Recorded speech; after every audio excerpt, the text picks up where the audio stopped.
एक पुरानी सी इमारत में वैद्य जी का मकान था। वैद्य जी पिछले हिस्से में रहते थे और अगले हिस्से में दवाखाना खोल रखा था। उनकी पत्नी की आदत थी कि दवाखाना खोलने से पहले उस दिन के लिए आवश्यक सामान एक चिट्ठी में लिख देती थी। वैद्य जी गद्दी पर बैठकर पहले भगवान का नाम लेते, फिर वह चिट्ठी खोलते। पत्नी ने जो बातें लिखी होती उनके भाव देखते, फिर उनका हिसाब करते, फिर परमात्मा से प्रार्थना करते कि हे भगवान, मैं केवल तेरे ही आदेश के अनुसार तेरी भक्ति छोड़कर यहाँ दुनियादारी के चक्कर में आ बैठा हूँ। वैद्य जी कभी अपने मुंह से किसी रोगी से फीस नहीं मांगते। कोई देता था, कोई नहीं देता था, क्योंकि एक बात निश्चित थी कि जो ही उस दिन के आवश्यक सामान खरीदने योग्य पैसे पूरे हो जाते थे, उसके बाद वह किसी से भी दवा के पैसे नहीं लेते थे, चाहे रोगी कितना ही धनवान क्यों न हो। एक दिन वैद्य जी ने दवाखाना खोला।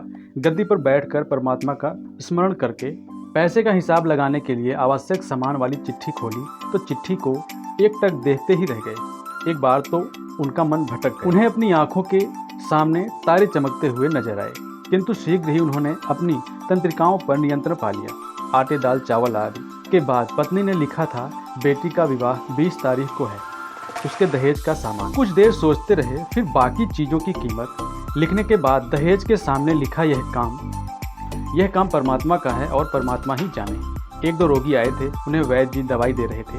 इसी दौरान एक बड़ी सी कार उनके दरवाखाने के सामने आकर रुकी। वैद्य जी ने कोई खास तवज्जो नहीं दी, क्योंकि कई कारों वाले उनके आस आते रहते थे। दोनों मरीज जब दवाई लेकर चले गए, वह सूटेड बूटेड साहब कार से बाहर निकले और नमस्ते करके बेंच पर बैठ गए। वैद्य जी ने कहा कि अगर आपको अपने लिए दवा लेनी है तो इधर स्टूल पर आएं ताकि आपकी नाड़ी देख लूं, और अगर किसी रोगी की दवाई लेकर जाना है तो बीमारी की स्थिति का वर्णन करें। वह साहब कहने लगे, वैद्य जी, आपने मुझे पहचाना नहीं, मेरा नाम किशन लाल है। लेकिन आप मुझे पहचान भी कैसे सकते हैं, क्योंकि मैं 15-16 साल बाद आपके दवाखाने पर आया हूँ। आपको पिछली मुलाकात का हाल सुनाता हूँ, फिर आपको सारी बात याद आ जाएगी। जब मैं पहली बार यहाँ आया था तो मैं खुद नहीं आया था, अपितु ईश्वर मुझे आपके पास ले आया था, क्योंकि ईश्वर ने मुझ पर कृपा की थी और वह मेरा घर आबाद करना चाहता था। हुआ इस तरह था कि मैं कार से अपने पैतृक घर जा रहा था, तभी बिल्कुल आपके दवाखाने के सामने हमारी कार पंचर हो गई। ड्राइवर कार का पहिया उतार कर पंचर लगवाने चला गया। आपने देखा कि गर्मी में मैं कार के पास खड़ा था, तो आप मेरे पास आए और दवाखाने की ओर इशारा किया और कहा कि इधर आकर कुर्सी पर बैठ जाएं। फिर मैं कुर्सी पर आकर बैठ गया। ड्राइवर ने कुछ ज़्यादा ही देर लगा दी थी। एक छोटी सी बच्ची भी यहाँ आपकी मेज के पास खड़ी थी और बार बार कह रही थी कि चलो ना बाबा, मुझे भूख लगी है। आप उससे कह रहे थे कि बेटी थोड़ा धीरज धरो, चलते हैं। मैं यह सोचकर कि इतनी देर से आपके पास बैठा था और मेरे ही कारण आप खाना खाने भी नहीं जा रहे थे, मुझे कोई दवाई खरीद लेनी चाहिए ताकि आप मेरे बैठने का भार महसूस न करें। मैंने कहा, वैद्य जी, मैं पिछले 5-6 साल से इंग्लैंड में रहकर कारोबार कर रहा हूँ। इंग्लैंड जाने से पहले मेरी शादी हो गई थी, लेकिन अब तक बच्चे के सुख से वंचित हूँ। यहाँ भी इलाज कराया और वहाँ इंग्लैंड में भी, लेकिन किस्मत ने निराशा के सिवा और कुछ नहीं दिया। आपने कहा था, मेरे भाई, भगवान से निराशा ना हो। वो याद रखो कि उनके कोष में किसी चीज़ की कोई कमी नहीं है। आस औलाद, धन, इज्जत, सुख दुख, जीवन मृत्यु सब कुछ उसी के हाथ में है। यह किसी वैद्य या डॉक्टर के हाथ में नहीं होता और ना ही किसी दवा में होता है। जो कुछ होना होता है वह सब भगवान के आदेश से होता है। औलाद देनी है तो उसी ने देनी है। मुझे याद है आप बातें करते रहे थे, साथ साथ पूड़ियाँ भी बनाते जा रहे थे।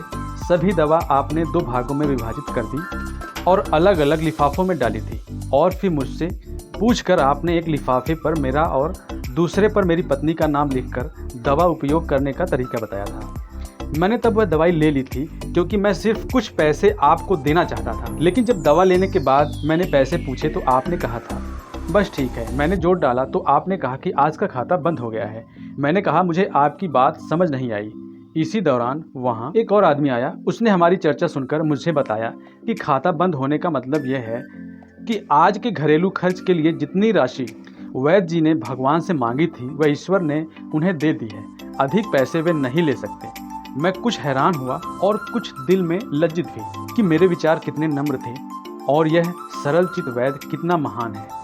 मैंने जब घर जाकर पत्नी को औषधि दिखाई और सारी बात बताई तो उसके मुख से निकला कि वो इंसान नहीं कोई देवता हैं और उनकी दी हुई दवाई हमारे मन की मुराद पूरी करने का कारण बनेगी। आज मेरे घर में 2 फूल खिले हुए हैं।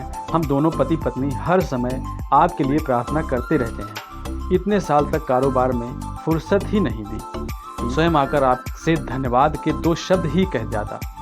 इतने बरसों बाद आज भारत आया हूँ और कार केवल यहीं रोकी है। वैद्य जी, हमारा सारा परिवार इंग्लैंड में सेटल हो चुका है। केवल मेरी एक विधवा बहन अपनी बेटी के साथ भारत में रहती है। हमारी भांजी की शादी इस महीने की 21 तारीख को होनी है।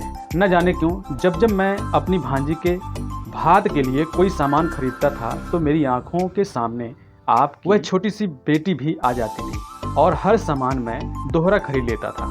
आपके विचारों को जानता था कि संभवतः आप वह सामान न लें, किंतु मुझे लगता था कि मेरी अपनी सगी भांजी के साथ जो चेहरा मुझे बार बार दिख रहा है वह भी मेरी भांजी ही है। मुझे लगता था कि ईश्वर ने इस भांजी के विवाह में भी मुझे भात भरने की जिम्मेदारी दी है। वैद्य जी की आंखें आश्चर्य से खुली की खुली रह गईं और बहुत धीमी आवाज में बोले, किशन लाल जी, आप जो कुछ कह रहे हैं मुझे समझ नहीं आ रहा कि ईश्वर की यह क्या माया है। आप मेरी श्रीमती के हाथ की लिखी हुई यह चिट्ठी देखिए। वैद्य जी ने चिट्ठी खोलकर किशन लाल जी को पकड़ा दी। वहां उपस्थित सभी यह देखकर हैरान रह गए कि दहेज के सामान के सामने लिखा हुआ था, यह काम परमात्मा का है, परमात्मा जाने। कांपती सी आवाज में वैद्य जी बोले, किशन लाल जी, विश्वास कीजिए कि आज तक कभी ऐसा नहीं हुआ कि पत्नी ने चिट्ठी पर आवश्यकता लिखी हो और भगवान ने उस दिन उसकी व्यवस्था न कर दी हो।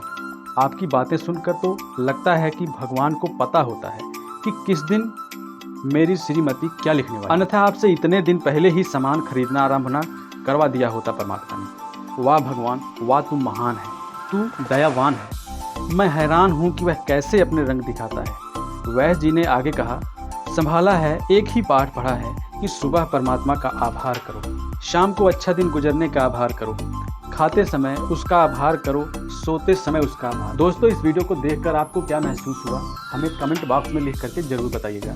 इस वीडियो को प्रेम पूर्वक देखने के लिए आपका तहे दिल से धन्यवाद।